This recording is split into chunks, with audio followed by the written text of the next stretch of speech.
জাতীয় ঐক্যমত্য কমিশন যে বিষয়গুলো প্রস্তাব আকারে আমাদের কাছে উপস্থাপন করেছিলেন, জাতীয় নাগরিক পার্টি যুক্তিসঙ্গত সকল প্রস্তাবের সঙ্গে আমরা একমত হয়েছি।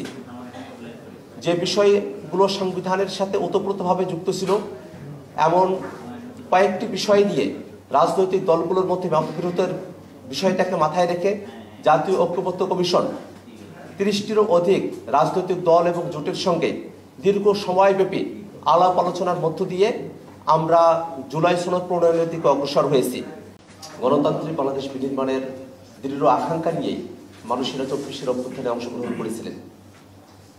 যেহেতু বাংলাদেশ রাষ্ট্রটি তার স্বাধীনতার পরেও দীর্ঘ সময়ব্যাপী ফ্যাসিবাদী কাঠামোর মধ্য দিয়ে পরিচালিত হয়েছে, বিশেষত বিগত আওয়ামী ফ্যাসিবাদী আমলে বাংলাদেশের রাষ্ট্রীয় কাঠামোকে সাংবিধানিকভাবেই ফ্যাসিবাদী কাঠামোর দিকে নিয়ে যাওয়া হয়েছে।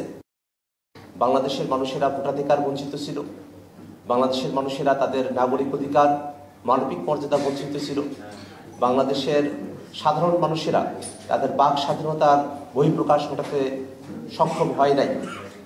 বাংলাদেশের রাষ্ট্রীয় প্রতিষ্ঠানসমূহকে দলীয়করণ করা হয়েছে। বাংলাদেশ রাষ্ট্রটিকে একজন ব্যক্তির পরায়ত্ত করার মতো করে সংবিধানকে উপযোগী করা হয়েছে। সংবিধানে জনগণের অংশগ্রহণকে নিশ্চিত করা হয় নাই। এমন তো পরিস্থিতিতে ক্ষমতা হস্তান্তরের মতো শান্তিপূর্ণ প্রক্রিয়াও এই সংবিধান অনুপস্থিত থেকে গেছে। বিচার বিভাগের স্বাধীনতা অক্ষুণ্ণ থাকে নাই। বাংলাদেশের বিচার বিভাগ, আইন বিভাগ এবং নির্বাহী বিভাগের মধ্যে ক্ষমতার ভারসাম্য বিদ্যমান সংবিধানের মধ্য দিয়ে অর্জিত হওয়া অসম্ভব ছিল। এমত অবস্থায় বাংলাদেশের মানুষেরা 24 অভ্যুত্থানের মধ্য দিয়ে বাংলাদেশে নতুন করে ফ্যাসিবাদী ব্যবস্থার বিলোপ করে একটি গণতান্ত্রিক সংবিধান জবাবদিহিতাপূর্ণভাবে বাংলাদেশ রাষ্ট্রের ক্ষমতা কাঠামোকে পরিচালনার স্বপ্ন নিয়েই তারা 24 অভ্যুত্থানে অংশগ্রহণ করেছিলেন। অভ্যুত্থান পরবর্তী সময়ে গণঅভ্যুত্থানের প্রেক্ষাপটে যে অন্তর্বর্তীকালীন সরকার গঠিত হয়েছে, সেই সরকারের অন্যতম প্রধান কর্তব্যের জায়গা ছিল যারা 24 অভ্যুত্থানের সময়কালে মানবতা বিরোধী অপরাধ, গণহত্যা সংঘটিত করেছে এবং ইতিপূর্বে বাংলাদেশের মানুষের উপরে গুম, খুন, হত্যা, নির্যাতন, অত্যাচার সহ নানা ধরনের অপরাধ কর্মযজ্ঞ সংঘটিত করেছে, তাদেরকে যথোপযুক্তভাবে বিচারের আওতায় নিয়ে আসা, বাংলাদেশ রাষ্ট্রটির গঠনগত জায়গায়, পরিচালনার জায়গায় যে ফ্যাসিবাদী উপাদানগুলো রয়েছে সেগুলোকে পরিবর্তন করে একটি গণতান্ত্রিক বাংলাদেশ বিনির্মাণের জন্য সংস্কারের কার্যক্রমগুলোকে দৃশ্যমান পর্যায়ে পর্যন্ত উন্নীত করা এবং একই সাথে শান্তিপূর্ণ উপায়ে ক্ষমতা হস্তান্তরের জন্য একটি গ্রহণযোগ্য নির্বাচনের আয়োজন করা।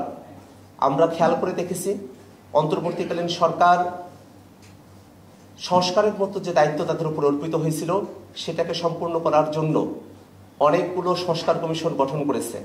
আমরা জাতীয় নাগরিক পার্টি ইতিপূর্বে জাতীয় নাগরিক কমিটির হয়ে এই সংস্কারের কর্মযজ্ঞে সর্বাত্মকভাবে আমরা অংশগ্রহণ করেছি।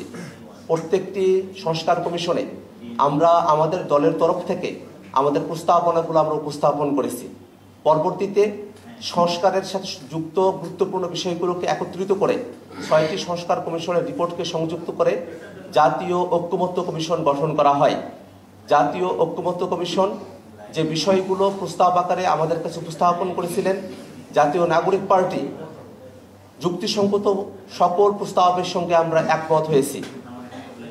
যে বিষয়গুলো সংবিধানের সাথে ওতপ্রোতভাবে যুক্ত ছিল এমন কয়েকটি বিষয় নিয়ে রাজনৈতিক দলগুলোর মধ্যে মতবিরোধের বিষয়টাকে মাথায় রেখে জাতীয় ঐক্যমত্য কমিশন 30টিরও অধিক রাজনৈতিক দল এবং জোটের সঙ্গে দীর্ঘ সময়ব্যাপী আলাপ আলোচনার মধ্য দিয়ে আমরা জুলাই সনদ প্রণয়নের দিকে অগ্রসর হয়েছি। যদিও জুলাই সনদের প্রক্রিয়ার মধ্য দিয়ে আমরা ফ্যাসিবাদী ব্যবস্থার সম্পূর্ণ মূলোৎপাটন ঘটাতে সক্ষম হইনি, তারপরেও জুলাই সনদ আমাদের গণতান্ত্রিক যাত্রায় একটি বড় অর্জন হিসেবেই আমরা এটাকে বিবেচনা করি। এই অর্জনের পেছনে জাতীয় নাগরিক পার্টি এনসিপি দৃঢ় অবস্থান এবং যুক্তি নির্ভর আলোচনা এই জুলাই সনদ করেছে।